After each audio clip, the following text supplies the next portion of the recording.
संक्रमितों में कमी, पिछले 24 घंटों में 3,23,000 नए मामले। महाराष्ट्र, उत्तर प्रदेश और दिल्ली में नए मामलों की संख्या में हुई कमी, कई राज्यों में सख्त पाबंदियां। कर्नाटक में आज शाम से 14 दिनों का लॉकडाउन। देश में ऑक्सीजन टैंकरों की कमी को दूर करने के लिए सरकार ने 10 और 20 मीट्रिक टन क्षमता के 20 क्रायोजेनिक टैंकरों का किया आयात। सभी टैंकरों को राज्यों को किया गया आवंटित। देश में कोरोना के खिलाफ सामूहिक लड़ाई में भारतीय रेल के प्रयास जारी। छत्तीसगढ़ के रायगढ़ से आज सुबह दिल्ली पहुंची ऑक्सीजन एक्सप्रेस। विदेशों से भी मदद का मिलना जारी। ब्रिटेन से पहुंचे 100 वेंटिलेटर्स और 95 ऑक्सीजन कॉन्सेंट्रेटर्स। देश भर में कोरोना टीकाकरण अभियान के तहत अब तक दिए गए 14.5 करोड़ से ज्यादा कोरोना टीकों की खुराक। अब तक कोरोना के लिए 27 करोड़ 93 लाख से अधिक नमूनों की जांच।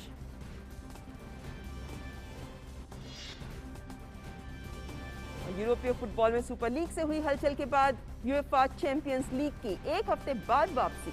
सेमीफाइनल के पहले लेग के लिए रियल मैड्रिड और चेल्सी आज होंगे आमने सामने।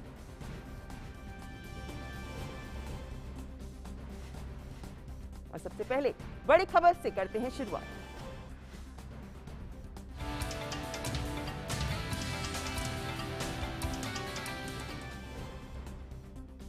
और बड़ी खबर आ रही है चुनाव आयोग से, जिसने 5 राज्यों के चुनाव नतीजों से ऐन पहले विजय जुलूस पर रोक लगा दी है। चुनाव आयोग ने आदेश जारी किया है कि 2 मई को मतगणना के दौरान या उसके बाद विजय जुलूस निकालने पर पूरी पाबंदी रहेगी। देश भर में कोरोना संक्रमण के तेजी से बढ़ रहे मामलों के चलते चुनाव आयोग ने ये बड़ा फैसला लिया है। इससे पहले सोमवार को मद्रास हाई कोर्ट ने कोरोना केसों में तेजी से इजाफे के लिए चुनाव आयोग को जिम्मेदार ठहराया था। विभिन्न राज्यों में हुए विधानसभा चुनाव और उपचुनाव की मतगणना 2 मई को होनी है। उस दौरान या उसके बाद किसी तरह के विजय जुलूस की अनुमति नहीं होगी। निर्वाचन आयोग ने आदेश जारी करते हुए भीड़ के साथ चुनाव की जीत का जश्न मनाने पर पूरी तरह से रोक लगा दी है। इसके अलावा जीते हुए प्रत्याशी द्वारा रिटर्निंग ऑफिसर से सर्टिफिकेट लेने के दौरान प्रत्याशी के साथ अधिकतम 2 लोगों को ही साथ रहने की अनुमति दी गई है। तो ये बड़ी खबर इस वक्त की जो आ रही है चुनाव आयोग से। 2 मई को जब चुनाव के नतीजे आएंगे तो उसके बाद किसी तरह के जुलूस पर, किसी तरह के कार्यक्रम पर पूरी रोक लगा दी गई है। इस वक्त इस खबर पर और ज्यादा जानकारी के लिए हमारे संवाददाता विकास सारथी हमारे साथ जुड़े हुए हैं। विकास, हमने देखा कि मद्रास हाईकोर्ट ने कल कुछ सख्त बातें कही, जिसके बाद आज ये फैसला आया है। तो क्या ये माने कि अदालत ने ही जब कहा तो उसके बाद चुनाव आयोग ने ये बड़ा निर्णय लिया, क्योंकि संक्रमण को रोकना है तो ये निर्णय भी महत्वपूर्ण रहता है? जी ममता, बिल्कुल चुनाव आयोग के खिलाफ काफी सख्त टिप्पणियां मद्रास हाईकोर्ट ने की।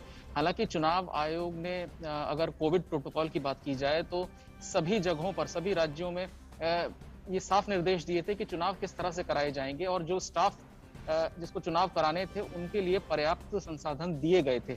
बावजूद इसके बहुत जगहों पर वायलेशन देखा गया और खासतौर से जो कैंपेनिंग थी उसकी भीड़ को लेकर के हाईकोर्ट की ज्यादा टिप्पणियां थी। चुनाव की प्रक्रिया को लेकर तो चुनाव आयोग ने काफी इंतजाम किए थे, लेकिन अब क्योंकि आयोग को भी अब ये बात समझ में आई होगी कि केवल पार्टियों और उम्मीदवारों के भरोसे इस चीज को नहीं छोड़ा जा सकता, क्योंकि कायदे से इसमें जो ये सारी चीजें पॉलिटिकल पार्टीज की तरफ से भी आ सकती थी कि वो ऐसा कोई कदम नहीं उठाएंगे कोविड के महामारी को देखते हुए। लेकिन क्योंकि आयोग को बहुत ज्यादा कड़ी टिप्पणियों का सामना करना पड़ा मद्रास हाईकोर्ट में सुनवाई के दौरान, तो एक ये आदेश आज चुनाव आयोग ने सभी पार्टियों के लिए निकाला है, सभी उम्मीदवारों के लिए निकाला है, स्पष्ट रूप से कि कहीं पर किसी भी तरह का कोई प्रोसेशन नहीं होगा, कोई जुलूस नहीं होगा, क्योंकि जो उम्मीद की जा रही थी कि क्या सेल्फ रिस्ट्रेन होगा वो शायद मिसिंग था। इसीलिए आयोग ने अपनी जिम्मेवारी जो थी उसको निभाते हुए ये किया कि पार्टियां ये सुनिश्चित करें, उम्मीदवार ये सुनिश्चित करें कि वो किसी भी तरह की भीड़ इकट्ठी नहीं करेंगे नतीजों के दिन। और जैसा आप बता रही थी कि जब ये सर्टिफिकेट लेने भी जब जाएंगे तो केवल या तो उम्मीदवार या उनका प्रतिनिधि और उसके साथ सिर्फ 2 लोग होंगे, वहां पर भी किसी तरह की भीड़ इकट्ठी नहीं होनी चाहिए। तो इस आदेश के बाद सभी उम्मीदवारों को कम से कम इस आदेश का सम्मान करना चाहिए और अगर वो जीतते हैं तो उसके बावजूद किसी तरह की भीड़ इकट्ठी ना करें। आयोग ने साफ कर दिया है कि कार्रवाई की जाएगी अगर कोई भी उम्मीदवार इस तरह की गाइडलाइंस की अवहेलना करता है या किसी तरह की भीड़ इकट्ठी करता है। जी विकास, मद्रास हाई कोर्ट में जो याचिका दाखिल की गई थी, वो याचिका दरअसल काउंटिंग के दिन मतगणना को पारदर्शी तरीके से, सही तरीके से कराया जाए, इसको लेकर वो याचिका दाखिल की गई थी, जिसके लिए टिप्पणी करते हुए हमने देखा कि हाईकोर्ट ने कुछ ऐसी बातें कही। लेकिन जो बातें कही गई वो काफी तीखी थी। हालांकि जो अंतरिम निर्देश जारी किया गया उसमें उनका उल्लेख नहीं था।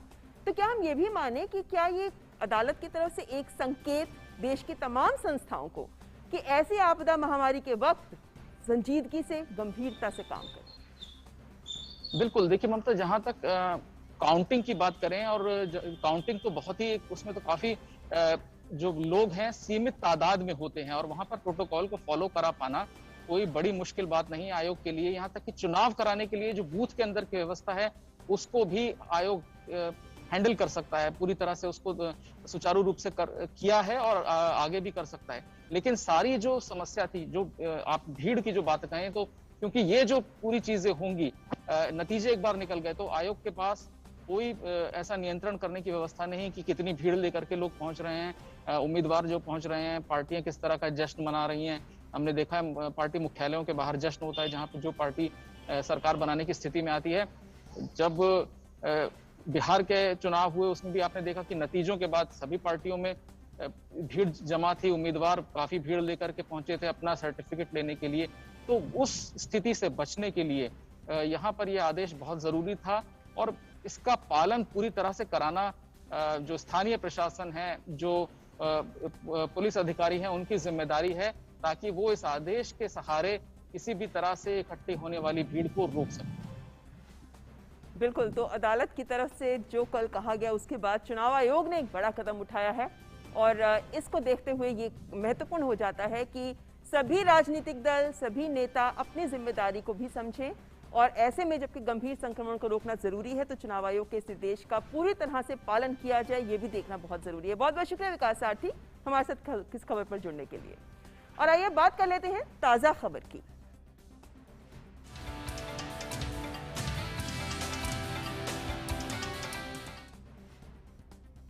देश भर में कोरोना महामारी की दूसरी लहर के बाद भारत ने संक्रमण के मामलों में बड़ा उछाल देखा। इस बीच राहत की खबर यह है कि कोरोना के मामलों में कमी देखी गई है। कोरोना संक्रमण के ताजा आंकड़ों की बात करें तो पिछले 24 घंटों में देश भर में कोरोना के 3,23,000 से ज्यादा नए मामले सामने आए। साथ ही पिछले 24 घंटों में 2,51,000 से ज्यादा मरीज उपचार करवाकर स्वस्थ भी हो चुके हैं। इस समय देश में कोरोना के सक्रिय मरीजों की कुल संख्या 28,82,204 है और मृत्यु दर घटकर 1.12% हो गई है। वहीं भारतीय चिकित्सा अनुसंधान परिषद के आंकड़ों के अनुसार देश भर में अब तक 28,09,79,877 नमूनों का परीक्षण किया जा चुका है, जिनमें से 16,58,700 नमूनों का परीक्षण कल किया गया था। और भारतीय चिकित्सा अनुसंधान परिषद ने बताया है कि देश भर में अब तक 28,09,79,877 नमूनों का परीक्षण किया जा चुका है, जिनमें से 16,58,700 नमूनों का परीक्षण कल ही किया गया है।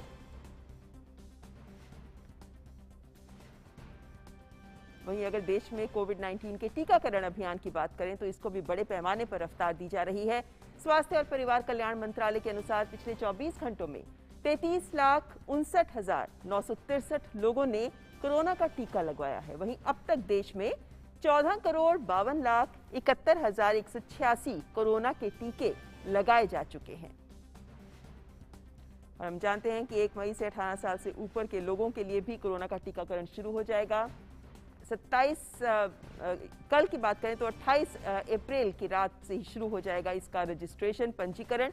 इसलिए बहुत ज़रूरी है कि सभी लोग आगे आएं और इस टीके के लिए अपना पंजीकरण ज़रूर करवाएं, वो सब जो 18 साल से ऊपर की उम्र के हैं।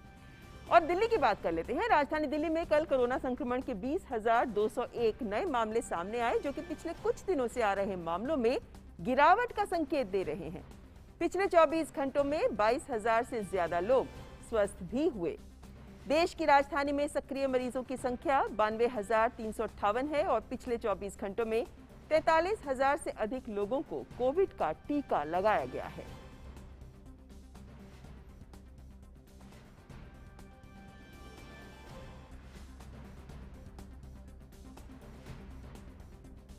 और वहीं अगर हम महाराष्ट्र की बात करते हैं तो महाराष्ट्र में भी कोरोना संक्रमण के मामलों को लेकर राहत की खबर आ रही है। इन मायनों में कि राज्य में कल नए मामलों की संख्या 50,000 से कम आई।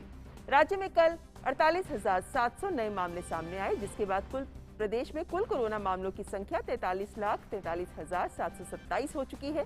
साथ ही कल 71,000 से ज्यादा मरीज उपचार करवाकर स्वस्थ भी हो चुके हैं। राज्य में सोमवार को पिछले कुछ दिनों की तुलना में कोरोना वायरस से होने वाली मौतों के मामले कुछ कम हुए हैं। मुंबई में दूसरी लहर के बाद कोरोना मामलों की संख्या में कल कमी देखी गई।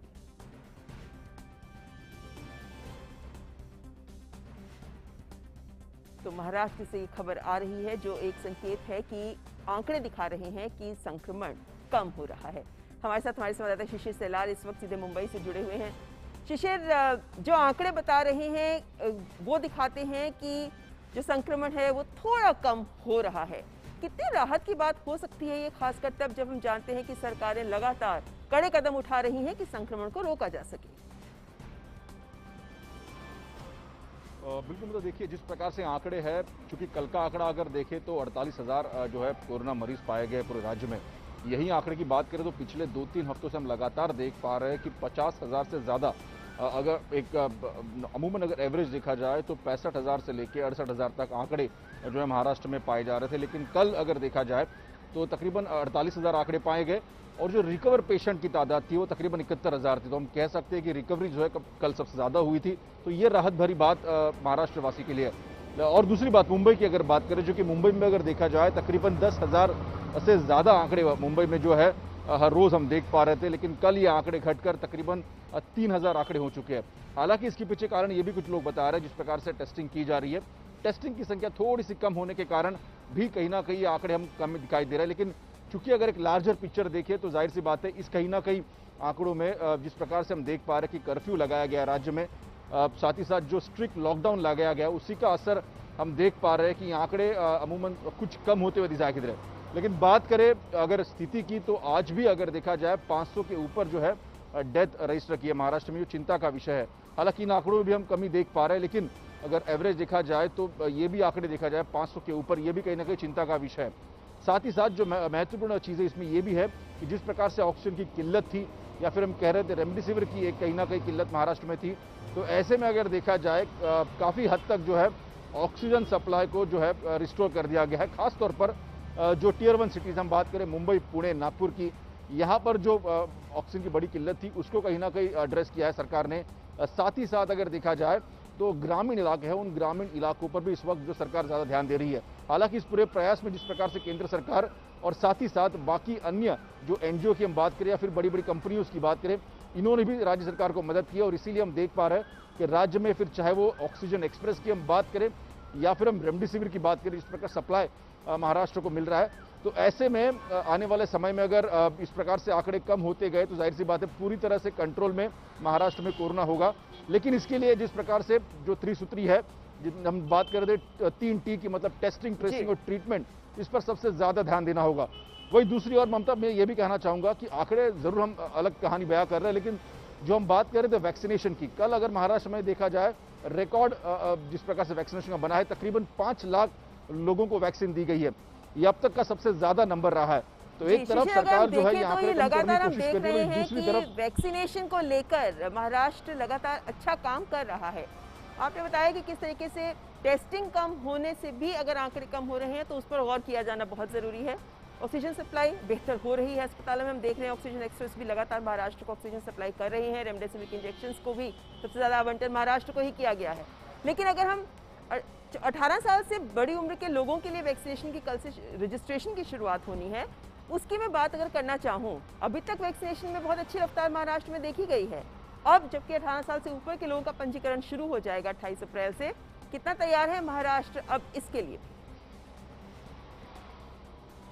देखिए जहाँ तक बात करें वैक्सीनेशन की, तो 18 साल के ऊपर जो लोग वैक्सीन लगा या टीका लगाना चाहते हैं, उस पर कहीं ना कहीं इस विषय पर महाराष्ट्र में राजनीति दिखाई दे रही है। हालांकि हम बात करें मुंबई महानगर पालिका की, जो कि महाराष्ट्र में सबसे ज्यादा अगर वैक्सीन कहाँ पे लगाई गई है तो मुंबई में लगाई गई, मुंबई के सेंटर्स में लगाई गई है। तो ऐसे में मुंबई म्यूनिसिपल कॉर्पोरेशन द्वारा हालांकि ये कहा गया है कि वो असमर्थ है जो 18 साल के ऊपर के जो लोग हैं उनको वैक्सीन देने के लिए। इसके पीछे कारण ये भी है कि जिस प्रकार से तादाद बढ़ रही है, जो लोग जो है वैक्सीनेशन सेंटर में भीड़ कर रहे हैं, और दूसरी ओर ये भी बीएमसी कह रही है कि जिस प्रमाण में वैक्सीन चाहिए, जिस रेशो में वैक्सीन चाहिए, उनकी कहीं ना कहीं लागत कम है, जिस प्रकार से सप्लाई है वो कम है, और इसीलिए जो है कुछ सेंटर्स मुंबई में अगर पिछले 1-2 हफ्ते की हम बात करें तो बंद कर दिए गए थे। हालांकि अब 132 में से 119, अगर बात करें 115 से 119 सेंटर इस वक्त काम कर रहे हैं। तो ऐसे में मुंबई महानगर पालिका ने यह कहा है कि अगर बात करें वैक्सीन की सप्लाई बढ़ती है तो ही कहीं ना कहीं वो पूरी तरह समर्थ होंगे वैक्सीन देने के लिए। और दूसरी बात उन्होंने ये कही कि मैन पावर की भी जरूरत होगी, क्योंकि 18 साल की उम्र में देखा जाए तो कई लोग जो है, महाराष्ट्र की बात करें तो ऐसे में कई लाख जो है वैक्सीनेटर्स क्यू अप करेंगे वैक्सीनेशन सेंटर्स के बाहर। तो ऐसे में उनको भी जल्द से जल्द वैक्सीन लगाया जाए, टीका लगाया जाए, इसलिए मैन पावर की जरूरत होगी। तो ये कहीं ना कहीं 2 मुद्दे मुंबई म्यूनिसिपल कॉर्पोरेशन ने उठा है। हालांकि बात करें अगर राज्य में, तो राज्य के नेताओं से हमने देखा कि कई सारे बयान उनकी तरफ से किए गए, मसलन कि जो 18 एज के ऊपर लोग हैं उनको फ्री वैक्सीनेशन देनी चाहिए, किस प्रकार से देनी चाहिए इसके ऊपर। लेकिन इसके ऊपर कोई आधिकारिक बयान अगर देखा जाए महाराष्ट्र के मुख्यमंत्री कार्यालय से अब तक प्राप्त नहीं हुआ है। तो ऐसे में वैक्सीनेशन को लेकर बयानबाजी तो जरूर शुरू है, लेकिन वही दूसरी ओर अगर देखा जाए जिस प्रकार से प्रशासन है और खास तौर पर जो हेल्थ केयर लोग यहाँ पे काम कर रहे हैं, स्टाफ काम कर रहे हैं, उसी का नतीजा ये है कि तकरीबन 5 लाख वैक्सीन दी गई है एक दिन में। चलिए, बहुत बहुत शुक्रिया शिशिर, इस तमाम जानकारी को हमसे साझा करने के लिए। उम्मीद करते हैं कि महाराष्ट्र को जल्द ही कोविड से राहत भी मिलेगी और वैक्सीनेशन की भी जो उम्मीद आम जन लगाए हुए हैं वो भी जरूर आगे बढ़ेगी। फिलहाल यहाँ पर रुकेंगे एक ब्रेक के लिए। आप देखते रहें मिड डे प्राइम।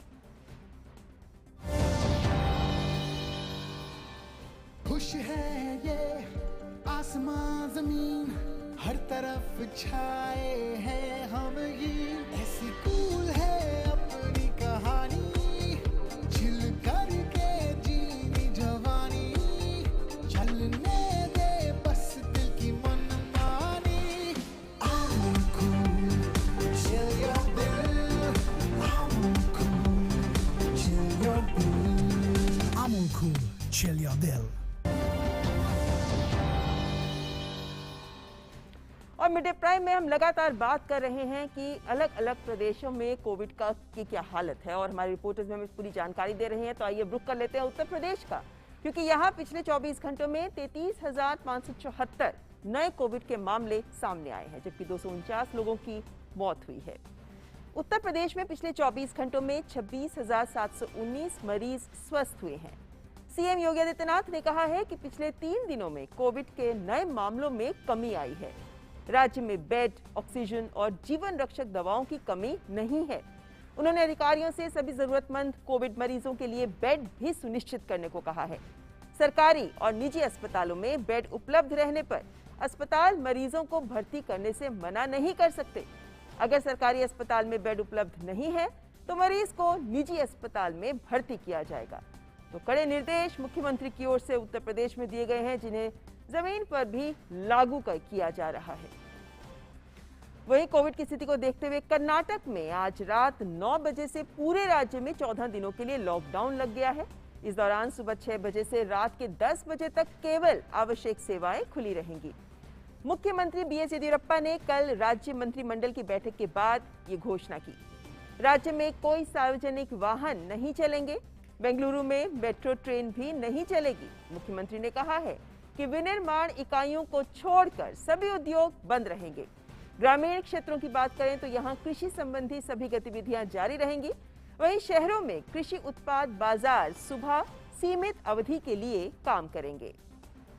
तो कर्नाटक में भी कड़े निर्देश लागू किए गए हैं। मध्य प्रदेश को देखें तो यहाँ पिछले 24 घंटों में 12,686 कोरोना संक्रमण के नए मामले सामने आए हैं और 88 लोग इससे अपनी जान गंवा चुके हैं। वहीं 11,612 लोग स्वस्थ होकर कोरोना को मात भी दे चुके हैं। मध्य प्रदेश में कुल 5,11,990 संक्रमण के मामले सामने आए हैं। 5,221 की मौत हो गई है। वर्तमान में मध्य प्रदेश में कुल 92,524 एक्टिव मामले हैं। मध्य प्रदेश के गृह मंत्री नरोत्तम मिश्रा ने एक अहम घोषणा की है। उन्होंने कहा है कि प्रदेश में कोरोना आपदा के दौरान ड्यूटी करते हुए शहीद होने वाले पुलिस कर्मियों के परिजनों को सरकार 50-50 लाख रुपए की अनुग्रह राशि और अनुकंपा नियुक्ति भी देगी। इसके अलावा पुलिस के सेंट्रल वेलफेयर फंड से सरकारी सहायता के रूप में 1 लाख रुपए की राशि भी उपलब्ध कराई जाएगी। और अब बात असम की, जहां स्वास्थ्य मंत्री हेमंत बिस्वा शर्मा ने कहा है कि कोरोना के चलते असम में कक्षा 8 तक के छात्रों के प्राथमिक स्कूल उन जिलों में बंद रहेंगे जहां पिछले 10 दिनों में कोविड के मामलों की कुल संख्या 100 तक पहुंच गई है। असम में पिछले 24 घंटों में 3,137 नए कोविड के मामले सामने आए हैं, जबकि 15 लोगों की मौत हुई है। असम में पिछले 24 घंटों में 828 लोगों ने कोरोना को मात भी दी है। फिलहाल राज्य में 17,764 सक्रिय मामले हैं। प्रशासन ने सभी सरकारी और निजी स्कूल और कॉलेजों को आज से 15 दिनों के लिए बंद करने के आदेश दिए हैं। वहीं देश के विभिन्न हिस्सों से ऑक्सीजन आपूर्ति का काम भी निर्बाध तरीके से चल रहा है। ऑक्सीजन एक्सप्रेस के जरिए भारतीय रेल लगातार ऑक्सीजन की आपूर्ति कर रही है। रेलवे की मदद से दिल्ली में भी ऑक्सीजन एक्सप्रेस से ऑक्सीजन पहुंचाई जा रही है। रायगढ़ से 16 मीट्रिक टन के 4 टैंकर आज सुबह दिल्ली कैंट रेलवे स्टेशन पर पहुंचे। रेल मंत्री पीयूष गोयल ने बताया है कि उत्तर प्रदेश में ऑक्सीजन आपूर्ति हेतु बोकारो से लखनऊ के लिए चली ऑक्सीजन एक्सप्रेस ने वाराणसी में भी ऑक्सीजन सप्लाई की। उन्होंने बताया कि उत्तर प्रदेश में ऑक्सीजन की आपूर्ति के लिए लखनऊ से चौथी ऑक्सीजन एक्सप्रेस बोकारो के लिए रवाना हो चुकी है। रेलवे ये सुनिश्चित कर रहा है कि मेडिकल ऑक्सीजन देश भर के कोविड-19 रोगियों को ऑक्सीजन एक्सप्रेस के माध्यम से उपलब्ध कराई जाए, जिससे जरूरतमंदों को राहत मिल सके।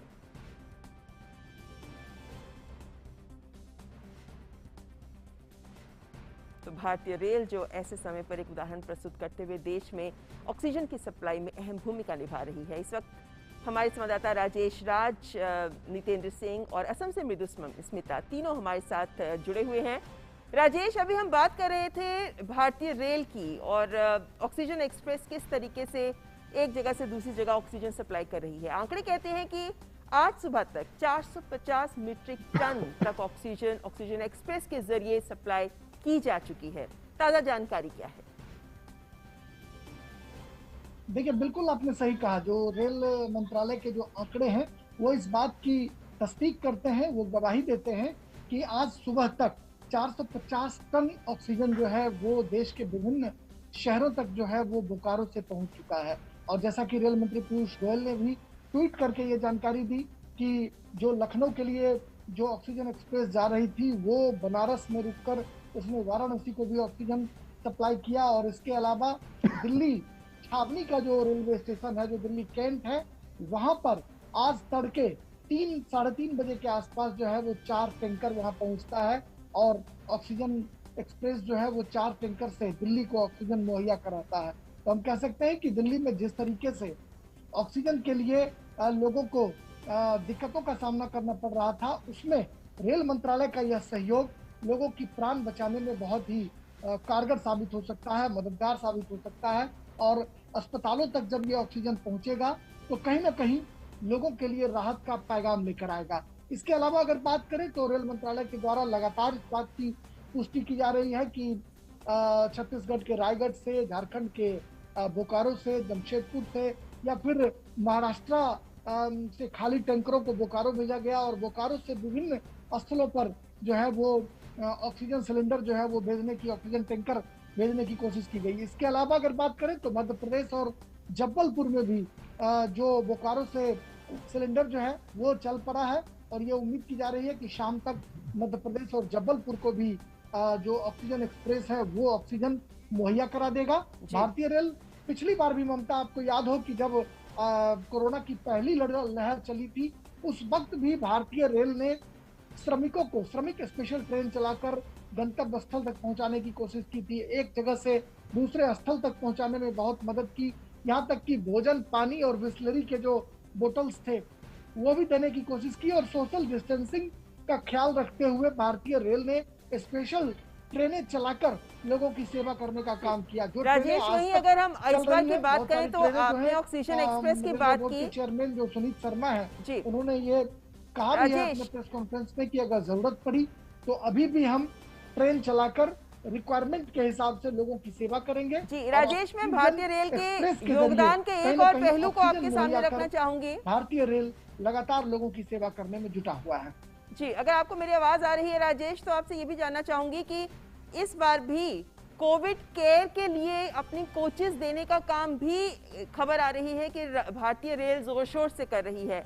दिल्ली, महाराष्ट्र, मध्य प्रदेश, उत्तर प्रदेश 4000 से ज्यादा कोचेस जो प्रोवाइड की गई हैं कोरोना के मरीजों के लिए। क्या जानकारी इसको लेकर भी?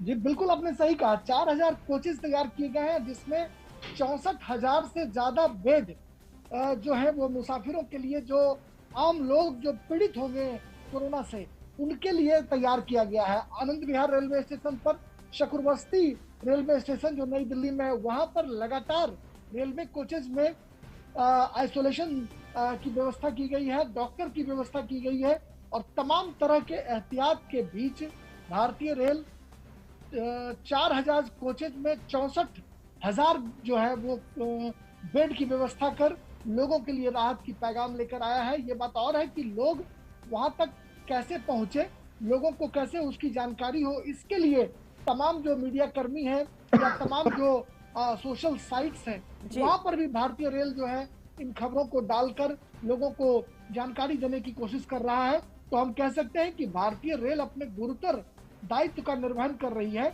जिसमें आम लोगों की भागीदारी जो है वो ज्यादा महत्वपूर्ण है। ममता, जो कॉमन पीपुल है, उनको सूचना अगर मिले तो वो सूचनाओं का प्रवाह आम लोगों तक करे।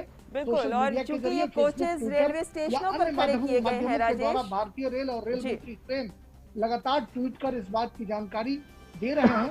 ऐसे में चलिए राजेश, आप बने रहिए हमारे साथ। फिलहाल हम रुक करना चाहेंगे नितेंद्र का। है, उस पहल की जानकारी आम लोगों तक हो सकती है, और जो पीड़ित परिवार हैं उनके लिए ये आइसोलेशन कोचेज राहत का पैगाम लेकर आ सकते हैं। चलिए नितेंद्र, आपसे जानना चाहेंगे क्योंकि हम जानते हैं कि कल एक अहम बैठक हुई है जिसमें जितने हमारे देश के लगभग 1 लाख एनजीओज हैं, सिविल सोसाइटी ग्रुप्स हैं, उनके साथ बैठक करके कोरोना के समय उन्हें मोबिलाइज करने की भी बात की गई है, चर्चा की गई है, विभिन्न आयामों पर उनसे डिस्कशंस हुई हैं।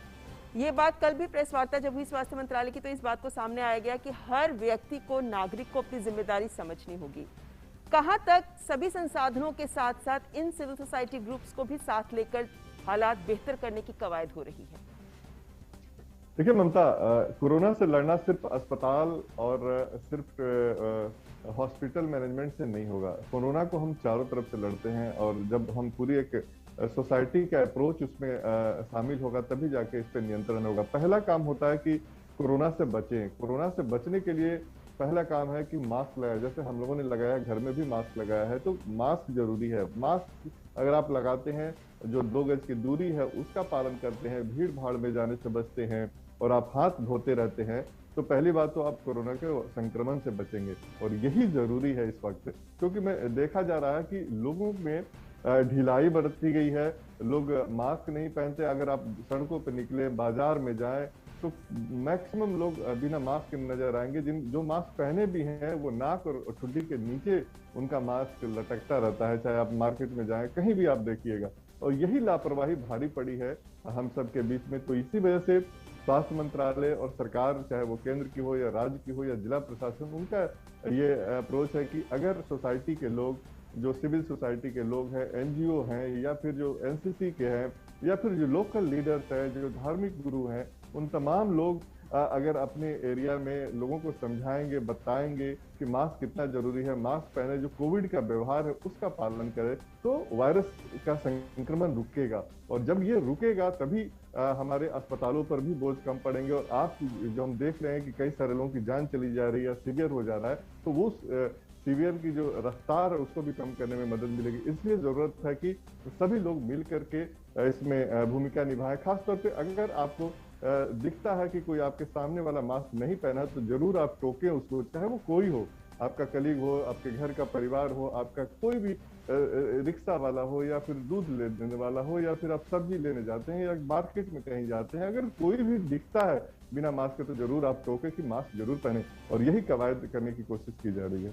जी नितेंद्र, एक और बात समझना चाहते हैं, क्योंकि हम जैसे लगातार खबर दे रहे हैं कि ऑक्सीजन सप्लाई की जा रही है, विदेशों से आयात हो रहा है, हर स्तर के ऊपर हालात बेहतर हो इसकी कोशिश की जा रही है, जमीन पर इसका कितना असर दिख रहा है? और साथ ही ये जो ऑनलाइन पोर्टल्स की बात की गई है कल स्वास्थ्य मंत्रालय के द्वारा कि राज्यों को ऑनलाइन पोर्टल्स बनाने चाहिए, ऑलरेडी हम जानते हैं कि सेंटर भी वर्चुअल पोर्टल्स के जरिए हर हालात में निगाह रख रहा है, आम जन तक जानकारी मुहैया हो सके, चाहे वो ऑक्सीजन सिलेंडर्स को लेकर हो, बेड्स को लेकर हो इत्यादि, क्या ये संभव हो पा रहा है? देखिए, कोशिश ये हो रही है क्योंकि इसमें फिजिकल कांटेक्ट कम से कम हो, इस बात का ख्याल रखने का प्रयास हो रहा है, क्योंकि फिजिकल कांटेक्ट चाहे वो अधिकारी से हो, कर्मचारी से हो, जितना कम होगा उतना ही फायदेमंद होगा। और अगर ऑनलाइन पोर्टल होगा तो लोग घर बैठे देख सकते हैं चीज़ों को कि उनको अस्पताल में बेड है कि नहीं, कौन से अस्पताल में बेड खाली है, कहाँ ऑक्सीजन है नहीं है। ये तमाम चीज़ को अगर आप डिजिटल कर देते हैं तो उससे फ़ायदा होता है कि लोगों को आसानी होती है। और जैसे मान लिया कोई आप फ़ोन करेंगे या किसी को कोई हेल्पलाइन ही अगर शुरू होगा तो उसमें मैन पावर की ज़रूरत होती है।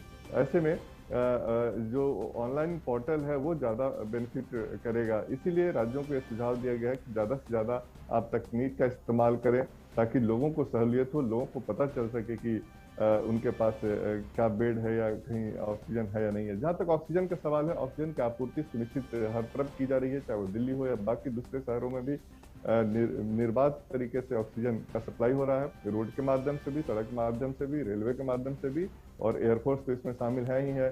तो केंद्र सरकार ने भी 20 कंटेनर मंगाए हैं विदेशों से और वो विभिन्न जगहों पे लगाया जाएगा। काफ़ी कैपेसिटी वाले वो टैंक कंटेनर हैं जो आ चुके हैं, उनको अलग अलग लोकेशंस पे लगाया जा रहा है ताकि किसी भी तरीके से कि ऑक्सीजन की कमी न हो, क्योंकि इसमें देखा इस बार जा रहा है कि ज़्यादा से ज़्यादा मरीजों को ऑक्सीजन की ज़रूरत पड़ रही है। अस्पतालों से भी एक निवेदन किया गया है कि वो अपने लीकेज को भी देखें और ऑक्सीजन को सही इस्तेमाल हो, कोई नुकसान ना हो, कोई इस तरह से ना हो कि उसकी गलत तरीके से यूज हो रहा हो, इसका भी ख्याल रखने की जरूरत है। बिल्कुल, तो जिम्मेदारी भी सबको देखनी होगी, अस्पतालों को भी देखनी होगी और मरीजों को भी देखनी होगी कि ऑक्सीजन बिल्कुल भी वेस्ट ना हो। सीधे रुक कर लेते हैं असम का, जहां से मृदुस्मिता हमारे साथ जुड़ी हुई हैं। मृदुस्मिता, असम के बारे में जानना चाहेंगे आपसे, कैसे हैं वहां पर हालात, न केवल संक्रमण बल्कि साथ ही साथ मरीजों को जो राहत पहुंचाने की कोशिशें हो रही हैं, उनको लेकर तस्वीर कैसी है? फिलहाल जो यहाँ पे जो सिचुएशन है वो थोड़ी बहुत पहले से वर्स है, क्योंकि नंबर ऑफ केसेस बढ़ रहे हैं। तो जैसे कामरूप मेट्रो डिस्ट्रिक्ट में ऑलरेडी जो स्कूल्स, कॉलेजेस और यूनिवर्सिटीज, हॉस्टल्स के सब शट डाउन कर दिए गए हैं अगले 15 दिन तक। फिलहाल कल जो नॉर्थ ईस्ट फ्रंटियर रेलवेज उन्होंने ये बताया कि जो कोचेस है, रेलवे कोचेस, करीब 300 रेलवे कोचेस उन्होंने रेडी रखा है। अगर ऐसी कोई आने वाले दिनों में अगर ऐसी कोई प्रॉब्लम आए तो इन वेरियस डिविजन्स, जैसे 52 कोचेस रोंगिया डिवीजन में, 131 at Lumding division and 54 at Tinsukia division. तो इन जगहों में क्योंकि कोविड केसेस काफ़ी ज़्यादा बढ़ रहे हैं, तो इससे चलते जो रेलवे जो फ्रंटियर रेलवे है वो लोग कोशिश कर रहे हैं। पिछले साल भी रेलवे काफ़ी ज़ोर से सामने आई और हेल्प करने के वो अपने जो रेलवे कोचेस को डेवलप किए थे, कोविड सेंटर्स, कोविड कोचेस करने के लिए। तो इस बार भी वो सेम उसी तरीके से जो कोचेस है उनको तैयार किए हैं, ताकि जो अगर जो आईसीयू बेड्स या कोविड सेंटर्स में पेशेंट्स ज़्यादा हो गए और सरकार को दिक्कत आए, और ये सिर्फ असम के लिए ही नहीं, बाकी जो नॉर्थ ईस्ट के राज्य है वो भी अपने यहाँ पे they can provide the help. ये जो यहाँ के मालीगांव हेडक्वार्टर में जो north east frontier railway officials ने बताया।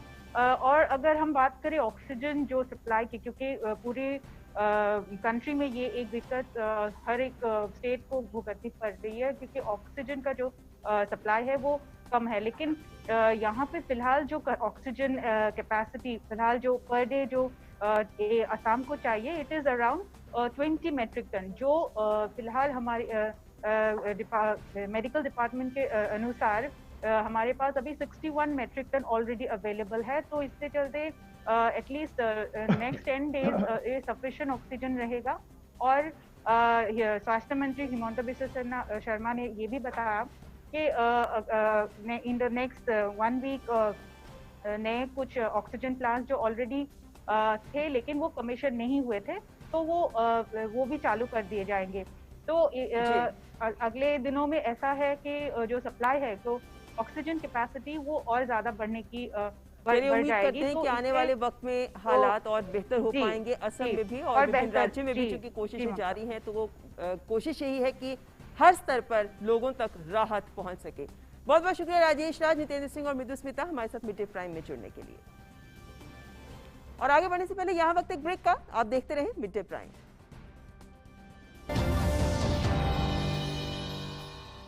खुश है ये आसमां जमीन, हर तरफ छाए हैं हम ये, ऐसी कूल है अपनी कहानी, चिल करके जीनी जवानी, चलने दे बस दिल की मनमानी। I'm cool, chill your bill, I'm cool, chill your bill, I'm cool, chill your bill।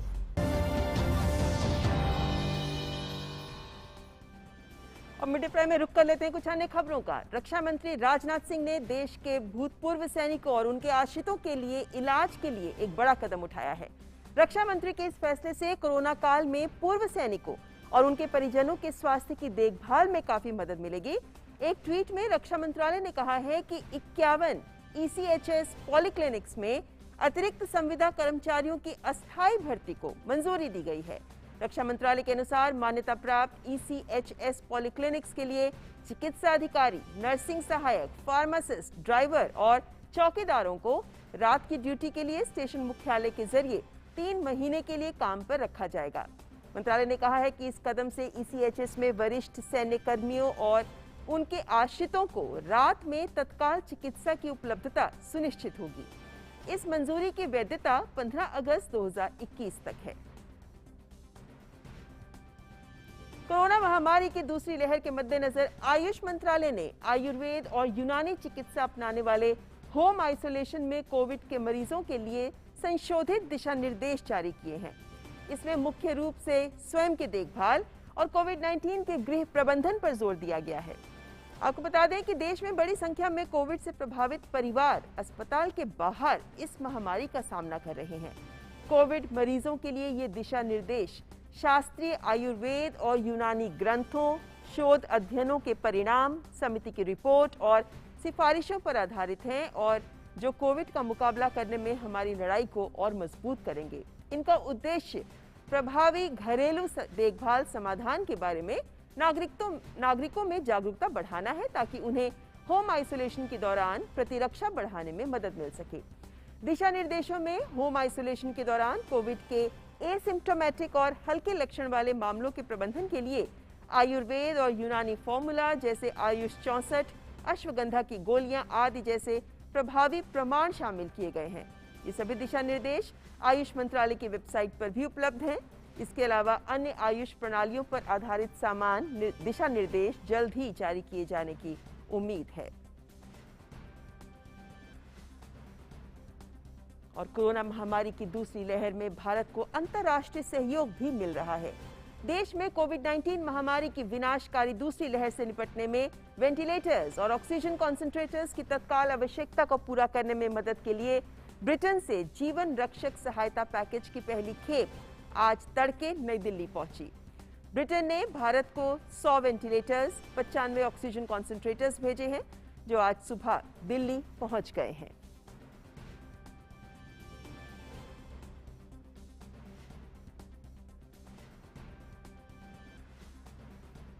फिलहाल यह वक्त एक ब्रेक का, देखते रहें मिड डे प्राइम।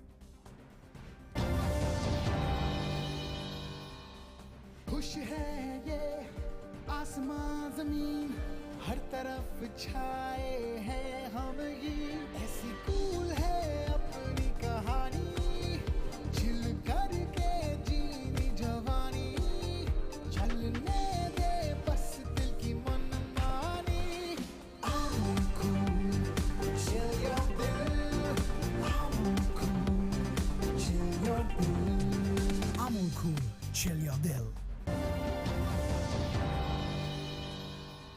ब्रेक में जाने से पहले हम आपको बता रहे थे कि किस तरीके से अन्य देश भारत की सहायता के लिए इस मुश्किल वक्त में आगे आ रहे हैं।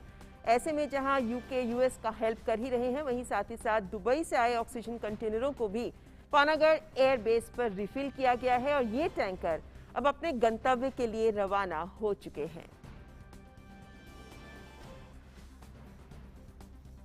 तो विदेशों से खाली टैंकर्स भी मंगाए जा रहे हैं और इन टैंकर्स को आगे एलोकेट भी किया जा रहा है। विदेशों से कैसे मिल रही है सहायता और जानकारी के लिए हमारे संवाददाता अभिषेक झा इस वक्त हमारे साथ जुड़े हुए हैं। अभिषेक, भारत ने हमेशा मुश्किल वक्त में अन्य देशों का साथ दिया, इसी का कारण है कि आज जब भारत को जरूरत है तो तमाम देश आगे आ रहे हैं मदद का हाथ लेकर। बिल्कुल ममता, और ये अभी नहीं, पिछले 8-10 महीनों में हमने देखा है कि किस प्रकार से भारत ने जो अपनी उत्पादन की क्षमता थी उससे न केवल खुद के लिए यानी आत्मनिर्भरता की तरफ ध्यान दिया, बल्कि दुनिया भर में जो एक सप्लाई चेन दवाओं का या जो कोविड की बीमारी में पेशेंट्स को, जो हेल्थ केयर वर्कर्स जिनमें लगे होते हैं, उनको जो पहनने के लिए विशेष पीपीई किट चाहिए होती है, फेशियल चाहिए होता है, ग्लव्स चाहिए होता है, तो ऐसे तमाम जो वेयरिंग गियर्स हैं इनका भी उत्पादन भारत ने बढ़ाया और दुनिया के तमाम देशों में उसको पहुंचाया, खासतौर पर ऐसे देशों में जो इसके उत्पादन में सक्षम नहीं है या जहाँ पर ऐसी आधारभूत संरचना नहीं है। तो निश्चित रूप से भारत का जो एक गुडविल रहा है पिछले 8-10 महीनों में, उसको अब एक तरीके से उसका फायदा भारत को पहुंच रहा है, जब दुनिया के तमाम देश इस गाढ़े वक्त में भारत की मदद के लिए आगे आए हैं। अभी हमने देखा कि भारत और इजराइल के बीच भी बातचीत हो रही है। इजराइल ने भी भारत की तरफ मदद का हाथ बढ़ाया है। बैंकॉक से कुछ एक जो ऑक्सीजन टैंकर्स है उनको एयरलिफ्ट किया जाता है, सिंगापुर से ऑक्सीजन टैंकर्स को एयरलिफ्ट किया जा रहा है, यूएई से ये टैंकर्स आ रहे हैं। खासतौर पर अभी ऐसे वक्त में हमें जितना हमें समझ में आ रहा है कि ऑक्सीजन एक बहुत ही कमोडिटी है जो कि सबसे ज्यादा डिमांड में है, और ऑक्सीजन की इतनी ज्यादा कमी नहीं है जितनी ज्यादा उसे पहुंचाने से जुड़े हुई सुविधाओं की, विशेष रूप से ऐसे टैंकरों की जो प्रोडक्शन के पॉइंट से ऑक्सीजन को लेके जहां पर उसकी डिमांड है हॉस्पिटल्स तक उसको पहुंचा पाए। खासतौर पे ममता देखिए, दिल्ली में जिस प्रकार से दिल्ली से जो भी ऑक्सीजन है, दिल्ली के आसपास कोई बहुत बड़ी ऐसी इंडस्ट्री नहीं है, तो अभी उड़ीसा से करीब 1700-1800 किलोमीटर दूर से ऑक्सीजन सिलेंडर, ऑक्सीजन की खेप दिल्ली आ रही है, उसका टर्न अराउंड टाइम ज्यादा होता है। तो अब तमाम जो रेलवे है, एयरफोर्स है, सभी इस प्रयास में लगे हुए हैं कि किस प्रकार से टैंकरों का टर्न अराउंड टाइम भी कम हो। इसके लिए बहुत ज्यादा टैंकरों की उपलब्धता सुनिश्चित करने के लिए अंतर्राष्ट्रीय मदद भी सामने आ रही है। और इसके अलावा जहां पर अभी एयर टैंकर्स नहीं पहुंच पा रहे, वहां पर ऑक्सीजन कॉन्सेंट्रेटर को किस तरह से पहुंचाया जाए, उसकी कमी को पूरा करने के लिए भी बहुत सारे देशों ने ऑक्सीजन कॉन्सेंट्रेटर भी भेजे हैं।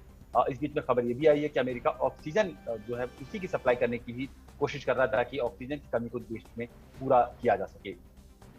ऐसे में क्या ये भी मान सकते हैं अभिषेक कि जो कूटनीतिक संबंध होते हैं, यही मुश्किल वक्त होता है जब इन कूटनीतिक संबंधों की परीक्षा भी होती है कि कौन ऐसे मुश्किल समय में हमारे साथ खड़ा है? क्योंकि चीन का उदाहरण भी हमारे सामने है, जिन्होंने मुश्किल में ये तो कहा कि सहायता करेंगे, लेकिन साथ ही कुछ ऐसी शर्तें लगा दी और साथ ही कार्गो तक को बंद कर दिया, फ्लाइट्स तक को बंद कर दिया, माल के दाम बढ़ा दिए इत्यादि, जिसके निर्णय जो बाद में वापस लेने पड़े उसको। लेकिन ये भी उदाहरण दिखाता है कि इसी समय पे इन कूटनीतिक संबंधों की परीक्षा का वक्त होता है।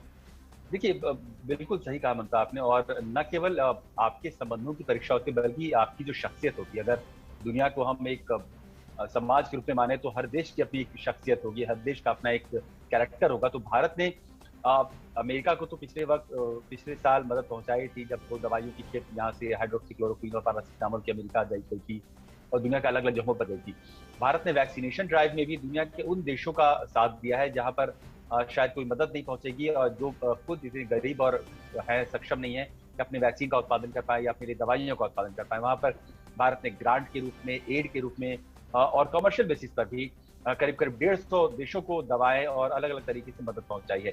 तो एक देश का कैरेक्टर भी बनता है अंतर्राष्ट्रीय परिदृश्य में, जब आपको लगता है कि उस एक देश पर विपत्ति आई हुई है जिसने कि दुनिया के तमाम देशों को मदद पहुंचाई है, तो एक गुडविल जो आपने कायम किया हुआ था वो आपके लिए काम आता है। और बड़े देश जो भी सक्षम है भारत से बेहतर कंडीशन में, जहां पर वो रिसोर्सेज स्पेयर हैं मेडिकल के, वो भारत की मदद के लिए अभी सामने आ रहे हैं। बिल्कुल, और ऐसे में जब विभिन्न देश की तरफ से हमको ये सहायता मिल पा रही है, उम्मीद करते हैं कि ये हमारे देश में भी हालात बेहतर करने में सहायक हो पाएंगे। बहुत बहुत शुक्रिया अभिषेक इस खबर पर हमारे साथ जुड़ने के लिए। बढ़ते हैं आगे। कोरोना काल में विभिन्न केंद्रीय संस्थाओं में रह रहे महिलाओं और बच्चों की संक्रमण से सुरक्षा को लेकर भी सरकार गंभीर है। केंद्रीय महिला एवं बाल विकास मंत्री स्मृति ईरानी ने ट्वीट कर बताया कि देश भर में महामारी के दौरान महिलाओं की मदद के लिए 700 जिलों में वन स्टॉप सेंटर्स का परिचालन जारी है। राज्यों और केंद्र शासित प्रदेश की मदद से वन स्टॉप सेंटर से जुड़े कर्मियों की कोविड से संबंधित स्वास्थ्य और जीवन बीमा की अवधि को भी बढ़ा दिया गया है। और एक अन्य ट्वीट में उन्होंने बताया कि देश में विभिन्न सार्वजनिक गृहों में महिलाओं, बच्चों और कर्मचारियों की सुरक्षा सुनिश्चित करने की दृष्टि से महिला एवं बाल विकास मंत्रालय ने राज्यों और केंद्र शासित प्रदेशों से इन केंद्रों पर कोविड के प्रसार को रोकने और शुरुआती लक्षणों की पहचान करने के लिए नियमित जांच कराने का आग्रह किया है। तो इनके हितों को लेकर भी गंभीर है सरकार। भारतीय वायुसेना के विमान C-17 ने आज सिंगापुर से खाली ऑक्सीजन टैंकरों को एयरलिफ्ट किया। इन कंटेनरों का उपयोग देश में ऑक्सीजन आपूर्ति के लिए किया जाएगा। गृह मंत्रालय की देखरेख में ये एयरलिफ्टिंग की जा रही है। और दिल्ली के मुख्यमंत्री अरविंद केजरीवाल ने कहा है कि दिल्ली में ऑक्सीजन की आपूर्ति और ट्रांसपोर्ट के लिए बैंकॉक से 18 टैंकर्स मंगाए जा रहे हैं, जो बुधवार से आने शुरू हो जाएंगे। इसके अलावा फ्रांस से ready to use oxygen plant मंगाने का भी फैसला किया गया है। उन्होंने बताया कि दिल्ली सरकार को केंद्र और उद्योगपतियों की पूरी मदद मिल रही है। बैंकॉक से 18 टैंकर इंपोर्ट करने का निर्णय लिया है। ये टैंकर कल से आने चालू हो जाएंगे। केंद्र सरकार का भी पूरा सहयोग मिल रहा है इसमें। फ्रांस से हम लोग 21 ऑक्सीजन के प्लांट इंपोर्ट कर रहे हैं। रेडी टू यूज़ प्लांट्स हैं ये और तुरंत इनका इस्तेमाल शुरू किया जा सकता है। पिछले 4-5 दिन में मैंने देश के कई उद्योगपतियों को चिट्ठी लिखी थी, मदद मांगी थी। देश की सभी मुख्यमंत्रियों को मैंने चिट्ठी लिखी थी, उनसे मदद मांगी थी और हमें बहुत ज़बरदस्त सहयोग मिल रहा है। और अब नजर डाल लेते हैं कुछ अन्य राष्ट्रीय खबरों पर।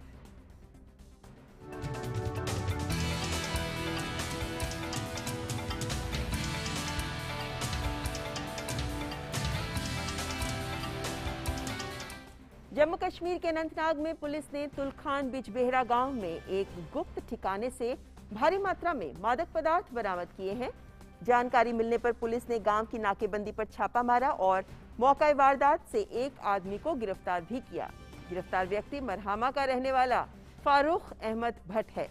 जब्त मादक पदार्थों में 34 किलो से अधिक चरस और कई तरह के अन्य मादक पदार्थ शामिल हैं। सियाचिन के उपखंड हनीफ में हिमस्खलन में बुरी तरह जख्मी हुए 2 सेना के जवान शहीद हो गए। ये हिमस्खलन 25 अप्रैल को दोपहर करीब 1 बजे हुआ। 2 फंसे हुए जवानों को अगले दिन बचाव अभियान के तहत शाम तक निकाला गया। उनकी मौत हो गई। बाकी जवान सुरक्षित हैं और खतरे से बाहर हैं। आज हनुमान जयंती का त्योहार पूरे भारत में मनाया जा रहा है। हिंदू मान्यता के अनुसार आज भगवान हनुमान का जन्म हुआ था। इस मौके पर प्रधानमंत्री नरेंद्र मोदी ने ट्वीट कर कहा, हनुमान जयंती का पावन अवसर भगवान हनुमान की करुणा और समर्पण भाव को याद करने का दिन है। मेरी कामना है कि कोरोना महामारी के खिलाफ जारी लड़ाई में निरंतर उनका आशीर्वाद प्राप्त होता रहे, साथ ही उनके जीवन और आदर्शों से हमेशा प्रेरणा मिलती रहे। और फिलहाल यहाँ पर वक्त चला है एक और ब्रेक का। आप देखते रहें मिड डे प्राइम। खुश है ये आसमां जमीन, हर तरफ छाए हैं हम ये, ऐसी कूल है अपनी कहानी, चिल करके जीनी जवानी, चलने दे बस दिल की मनमानी। I'm cool, chill your bill, I'm cool, chill your bill, I'm cool, chill your bill। ये गर्मा गर्मी धक्का मधक्की, प्यास एक है सबकी, टेंशन का स्ट्रॉ हटा और एक सांस में खटक जा। हमारा कोल्ड ड्रिंक, हमारा कोल्ड ड्रिंक, हमारा कोल्ड ड्रिंक, अमूल लस्सी हमारा कोल्ड ड्रिंक। और मिड डे प्राइम में रुख कर लेते हैं अंतर्राष्ट्रीय खबरों का।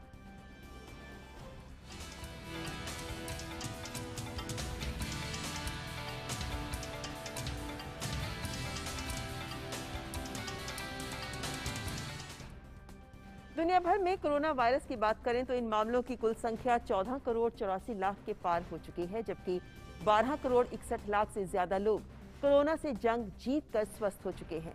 31 लाख 33 हजार से ज्यादा लोग इस वायरस से अपनी जान गंवा चुके हैं। सबसे ज्यादा प्रभावित देश में अमेरिका पहले स्थान पर बना हुआ है।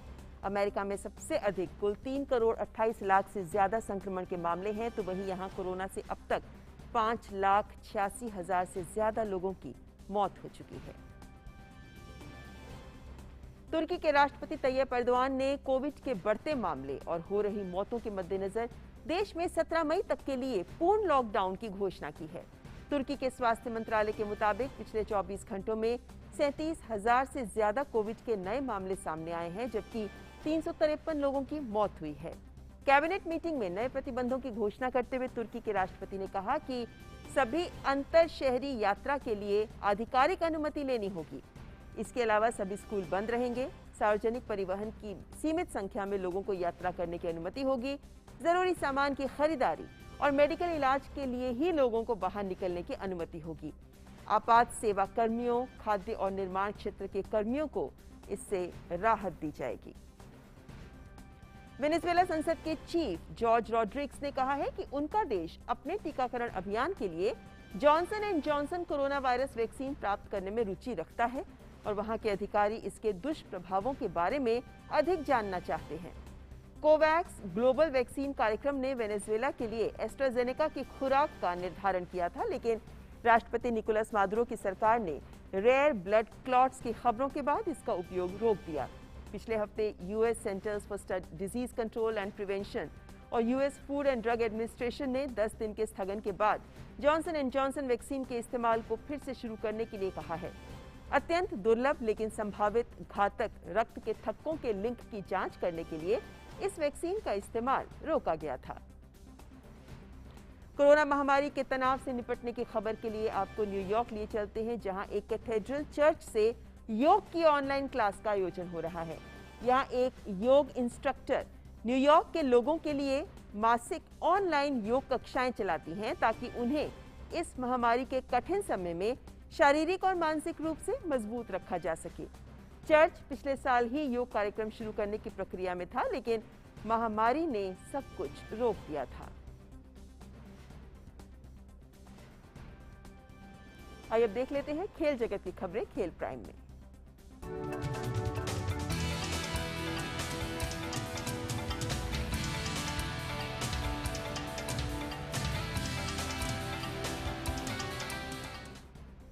और खेल खबरों में सबसे पहले बात आईपीएल की, जिसमें आज रॉयल चैलेंजर्स बेंगलोर और दिल्ली कैपिटल्स के बीच मुकाबला खेला जाएगा। रॉयल चैलेंजर्स बेंगलोर के कप्तान विराट कोहली और दिल्ली कैपिटल्स के कप्तान ऋषभ पंत की ये टक्कर रोमांचक और जबरदस्त रहने की उम्मीद है। दोनों टीमों का प्रदर्शन अभी तक अच्छा रहा है और अंक तालिका में दिल्ली दूसरे और आरसीबी तीसरे स्थान पर मौजूद हैं। आरसीबी ने अपने शुरुआती चारों मैच में जीत दर्ज की, तो 5वें मैच में उसे सीजन की एकमात्र हार मिली। वहीं दिल्ली ने भी अभी तक खेले 5 में से 4 मैच जीते हैं, जबकि 1 में उसे हार नसीब हुई। दिल्ली ने जहां अपने पिछले मुकाबले में सुपर ओवर में सनराइजर्स हैदराबाद को मात दी थी, तो वहीं बेंगलोर ने पिछला मुकाबला चेन्नई सुपर किंग्स के हाथों गंवाया था। UEFA चैंपियंस लीग में सेमीफाइनल मुकाबले के पहले लेग में चेल्सी और रियल मैड्रिड आज रात आमने सामने होंगे। ये मुकाबला अल्फ्रेडो डी स्टेफानो स्टेडियम में खेला जाएगा। जिनेदिन जिदान के नेतृत्व में लॉस ब्लांकोस इस खिताब को चौथी बार जीतने के लिए बरकरार हैं। लॉस ब्लांकोस ने क्वार्टर फाइनल में लिवरपूल को 3-1 एग्रीगेट से हराकर अंतिम 4 में जगह बनाई, तो वहीं चेल्सी ने पोर्तो को दूसरे लेग में 2-1 से हराकर अंतिम 4 में स्थान पाया। रियल मैड्रिड खेमे में खुशी की बात यह है कि एडन हजार्ड फिट हैं और मुकाबले के लिए तैयार हैं।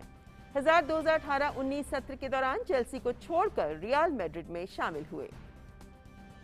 इंग्लिश प्रीमियर लीग में लेस्टर सिटी ने क्रिस्टल पैलेस को 2-1 से मात दी। मुकाबले में पहला गोल मेहमान टीम क्रिस्टल पैलेस की तरफ से आया। विल्फ्रेड ज़हा ने 12 मिनट में गोल कर अपनी टीम को 1-0 से आगे कर दिया। पहले हाफ तक स्कोर यही रहा, लेकिन दूसरे हाफ में लेस्टर सिटी ने वापसी की और 50वें मिनट में टिमोथी कैस्टेग्रे ने गोल कर मुकाबले को 1-1 की बराबरी पर ला दिया। मैच का दूसरा और निर्णायक गोल लेस्टर सिटी के लिए इहेनाचो ने 80वें मिनट में किया और अपनी टीम को जीत दिला दी। इस मुकाबले को जीतने के साथ ही लेस्टर सिटी अगले चैंपियंस लीग में क्वालिफाई होने के और नजदीक पहुंच गई है। उनके 33 मैचों के बाद 62 अंक हैं और वो लीग में तीसरे स्थान पर हैं। यूएफए ने सोमवार को कहा कि स्वीडिश स्ट्राइकर ज़्लाटन इब्राहिमोविच के सट्टेबाजी कंपनी में कथित वित्तीय हित की जांच करने के लिए एक नैतिकता और अनुशासनात्मक निरीक्षक नियुक्त किया गया है। स्वीडिश अखबार ऑफ्टनब्लेड ने इस महीने की शुरुआत में बताया कि 39 वर्षीय इब्राहिमोविच का सट्टेबाजी कंपनी बेथर्ड में हिस्सा है, जिसे उसने 2018 में खरीदा था। फीफा की आचार संहिता में एक खिलाड़ी को ऐसी संस्थाओं या कंपनियों में रुचि नहीं हो सकती जो फुटबॉल मैचों और प्रतियोगिताओं से जुड़ी सट्टेबाजी, जुआ, लॉटरी या इसी तरह की घटनाओं या लेनदेन को बढ़ावा देते हैं या व्यवस्था करते हैं। दोषी पाए जाने पर इब्राहिमोविच को 1 लाख स्विस फ्रैंक का जुर्माना देना होगा और किसी भी फुटबॉल से संबंधित गतिविधि पर अधिकतम 3 साल के लिए प्रतिबंध लगा दिया जाएगा। इसी के साथ मिड डे प्राइम में आज बस इतना ही, लेकिन इसी संदेश के साथ आपको छोड़े जा रहे हैं कि आप मास्क जरूर हमेशा लगाए रखें। अगर आप इमारतों में हैं, अन्य लोगों के संपर्क में आ रहे हैं, तो भी आप इंडोर भी मास्क जरूर लगाए रखें। आज मिड डे प्राइम में इस मास्क के साथ एंकरिंग करके यही नजीर डीडी न्यूज ने भी पेश करने की कोशिश की है, ताकि हम देशवासी ये संदेश समझ सकें कि यही मास्क आपका सुरक्षा कवच है। लेते हैं इजाजत, नमस्कार।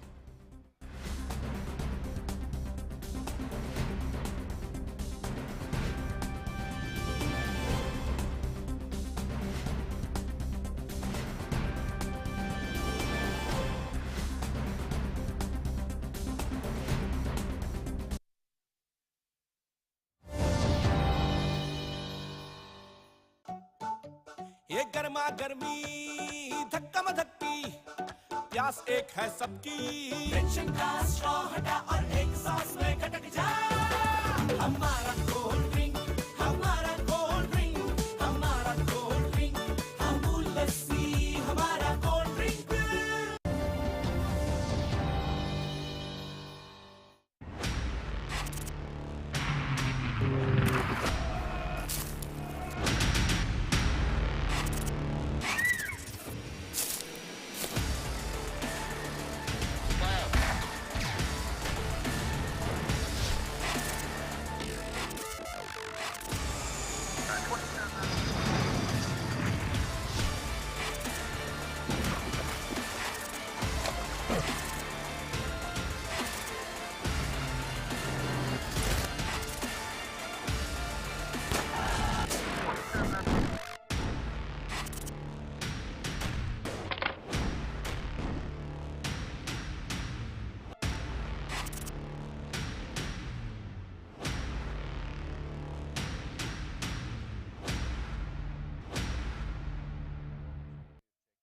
Your window to rising India. India's voice on global platforms. Latest news from India and around the world. In-depth analysis of global headlines. Watch DD India in your country. Available for downlink in all Southeast Asian countries. STTV broadcast is available through the satellite GSAT 17 at 93.5 degrees east.